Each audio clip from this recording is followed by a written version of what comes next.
Sebagai anak yang harus menghormati orang tua, kita diharuskan mengiyakan apa yang orang tua katakan. Dan tentu aturan atau larangan dari orang tua itu memang punya alasan yang benar, walaupun kita tak mengetahui apa alasan yang sebenarnya tersebut.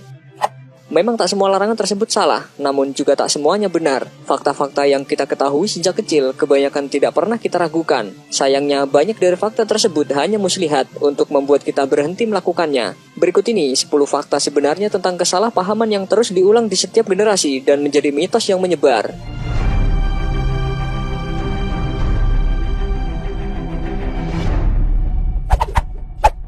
Keluar rumah saat senja.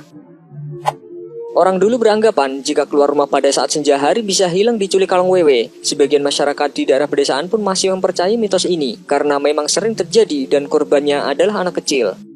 Namun jika kita lihat dari sisi rasionalitas, memang ada benarnya jika kita tidak keluar rumah pada saat senja hari. Karena bisa saja pada zaman dahulu rumah masih sangat jarang dan tidak ada penerangan jalan raya karena belum ada PLN. Larangan ini bisa saja dimaksudkan agar kita terhindar dari bahaya, misalnya digigit ular atau binatang lainnya. Selain itu, dengan tidak adanya lampu, seorang bocah akan nyasar ke hutan atau kebun dan tak tahu arah jalan pulang. Menyapu pada malam hari. Orang zaman dulu melarang menyapu pada malam hari karena dipercaya bisa menghilangkan rezeki. Ini sangatlah masuk akal karena zaman dulu setiap rumah masih menggunakan lampu tempel sehingga penerangan agak remang-remang.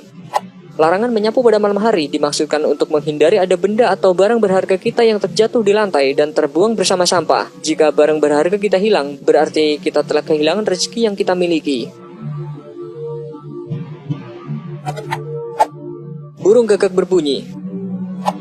Hal yang menyeramkan di malam hari adalah mendengar burung gagak berbunyi. Padahal sebelumnya diketahui tempat tersebut tidak ditemukan burung gagak. Dan yang masih dipercayai jika ada gagak berbunyi akan ada keluarga yang meninggal. Jika dipikir secara rasional, bagaimana mungkin gagak tahu semua keluarga kita? Apalagi sampai sempat memberi kode bahwa sanak saudara kita ada yang meninggal. Walaupun begitu, hal ini juga masih dipercayai oleh sebagian masyarakat meskipun sudah di zaman modern ini. Memotong kuku di malam hari.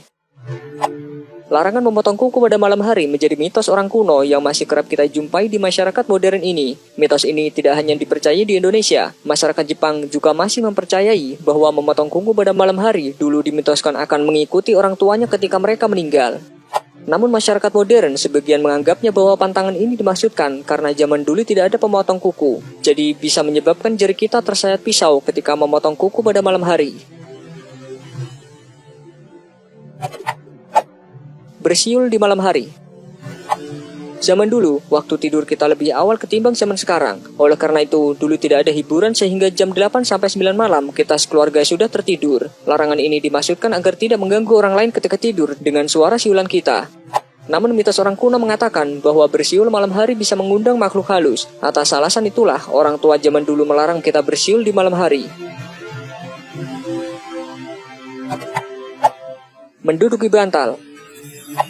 Ada beberapa daerah, seperti Jawa dan Bali, yang menganggap bantal posisinya sangat dihargai. Jadi pantangan buat kita untuk menduduki bantal karena memang dikhususkan untuk kepala. Maka wajar jika orang zaman dulu memberi larangan ini dengan ancaman. Jika menduduki bantal bisa menyebabkan penyakit bisul, padahal bisul tidak ada hubungannya dengan bantal. Menyisakan nasi. Mitos ini biasanya ditujukan pada anak kecil yang susah sekali disuruh makan. Pastinya alasan ini dijadikan bahan untuk menakut-nakuti anak bahwa jika makan nasi tidak habis maka nasinya bisa menangis. Dan biasanya anak kecil akan takut jika nasi akan menangis disebabkan ulahnya yang tidak mau makan. Larangan ini juga sangat baik sebagai media mendidik agar anak menghargai makanan. Dan alasan sebenarnya adalah untuk menghindari hal-hal yang mubazir atau sia-sia. Berbaju hijau di pantai selatan. Siapapun yang berkunjung ke pantai selatan dilarang menggunakan pakaian berwarna hijau. Konon kabarnya mereka yang nekat mengenakan pakaian hijau akan dibawa oleh Ratu Pantai Selatan ke kerajaannya. Banyak orang yang masih percaya, namun ada juga yang menganggap itu tahayul. Ombak pantai selatan yang tinggi ditambah sikap kurang hati-hati pengunjung dinilai sebagian orang sebagai alasan lebih rasional sebagai penyebab banyaknya korban jiwa di pantai selatan. Dan beberapa kasus orang yang tenggelam di pantai kebanyakan disebabkan karena terseret arus pecah. Makan sayap ayam. Mitos ini ditujukan untuk perempuan remaja, di mana mereka yang memakan sayap ayam akan jauh dari jodoh.